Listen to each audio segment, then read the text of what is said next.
There are a lot of different motivations with people in getting involved with podcasting. Today, we're going to talk about podcasting for prospecting, meaning you're using your podcast to find new clients. I will break this down into 6 phases: planning, outreach, pre-interview, interview, post-interview, and finally, editing and publishing. Let's talk about planning. What are some of the things that you need to think about before starting a podcast? Well, first, you'll need to define your angle. Really, it's how do you want your podcast to come off to other people? Are you planning to publish it? Is it just going to be something you'll use for clips to get more social engagement on your business, more awareness? Can you repurpose any of what you're doing for thought leadership? These are some of the things that you might want to define early on. The most important thing when starting a podcast is think about people being able to hear you. So you'll need a quality microphone. If you're planning on doing a video podcast, there's a couple of additional things you might want to consider. Having a good camera, something other than the one that's built into your laptop. Having good lighting. Good lighting is key if you want to be seen. Lastly, you need to think about an editing platform or an editing tool. Also, you'll want to have already defined your ICP or who you're reaching out to be a client. Let's talk about outreach. The most important thing about reaching out to anybody, regardless of if it's through email or social media, is you need to have a concise pitch. The pitch itself should be personalized, should stroke your prospective customer's ego, and provide social proof. By social proof, I mean you should have the ability to be able to name drop a couple of people who you've had on your podcast previously. If you don't have that already, one of the things I would suggest you do is reach out to people within your network who you can get onto your podcast and use for your first couple of interviews. Lastly, one of the things that I saw more success with when I was doing outreach for my podcast is changing my signature from saying founder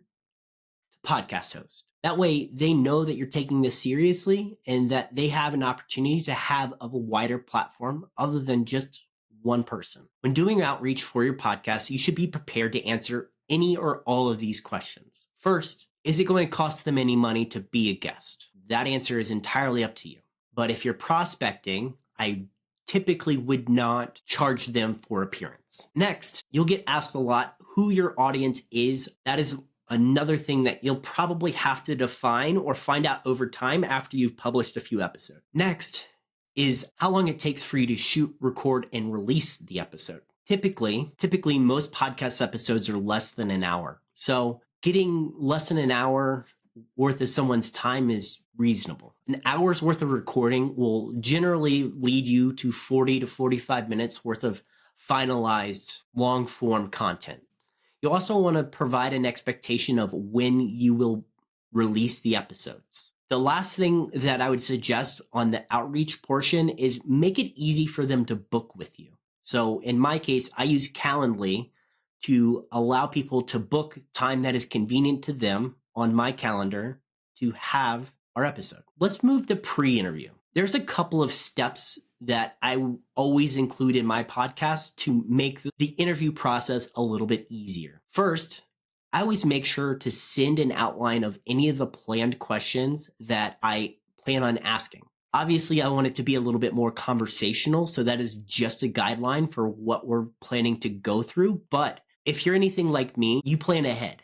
I like to come prepared to things, and this is just one of those steps that I like to take. If you need help with a template, you can find it in the link below or on my website. One of the other things to keep in mind pre-interview is to try to put your guest at ease. Some people have never done a podcast. So some of the ways that I put my guests at ease is I make sure that they feel comfortable with the platform that I'm working in. Typically, I work in Riverside. So I explain the differences between that and, say, Zoom, and that what to expect when we're having the episode. I also make sure that I have their name, their title, and their company's pronunciation all correct. That way, when I hit record, I am not stumbling through those steps and having to have them correct me and editing the correction in. A little bit of pre-work can be really helpful in post-production. Lastly, ask a few questions about them so they start to open up to you prior to hitting record and starting your session. That way they feel like you're building a little bit of rapport, especially with small talk. That way, when you get into asking heavier questions about their organization or where they're struggling, they're more apt to answer those questions, which takes us right into the interview section. Typically, when you're podcasting for prospecting via podcast, however we want to say this, you'll want to find out 2 or 3 major pieces of information. One, find out more about their business. A podcast is a great way to do that, to have them open up about what it is that they do, what they're working on, and who they work with. Find out whether or not they're qualified. And then lastly, try to understand if there's a big problem in their business that you are looking to help them solve. If you've identified that problem, make a note of it. Don't necessarily take your podcasting time to discuss that. Come back to it. What I like to do to make sure that I am staying up on the conversation, but also able to make things feel conversational, is I take a 1 or 2 word note about the topic that I want us to talk about further. That helps me guide questions and be very conversational throughout the podcast itself. Post interview.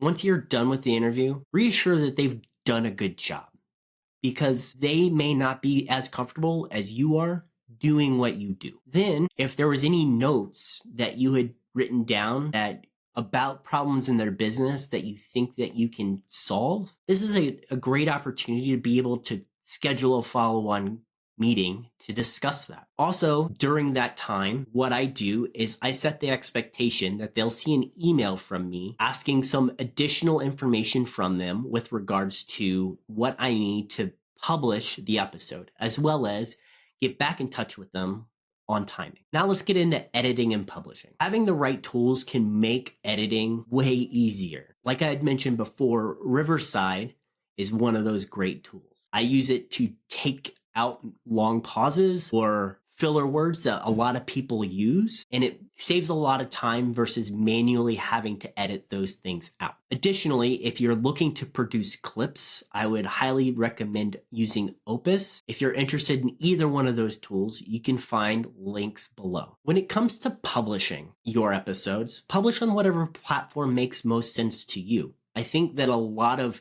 B2B applications, when it comes to podcasting, it makes sense to publish and promote on LinkedIn or publish wherever you're seeing the most engagement. Pro tip is, if you publish the episode, make sure that you're embedding the link back to your website where you're hosting it versus, say, YouTube, where you're going to have less engagement with your actual audience on what you're trying to build, which is brand awareness. And I know that this seems very complex, and it can be. It can also be quite time consuming, but you can partner with Autozy and have it all done for you. All you have to do is define your ICP. We help define your vision. You show up into a platform that is provided to you, record your episode with your prospect, and you are provided back all the edited content for however you choose to use it. If you want to find out more, you can message me or go through the contact us on my site. And if you find that this content was useful, be on the lookout for more episodes like this.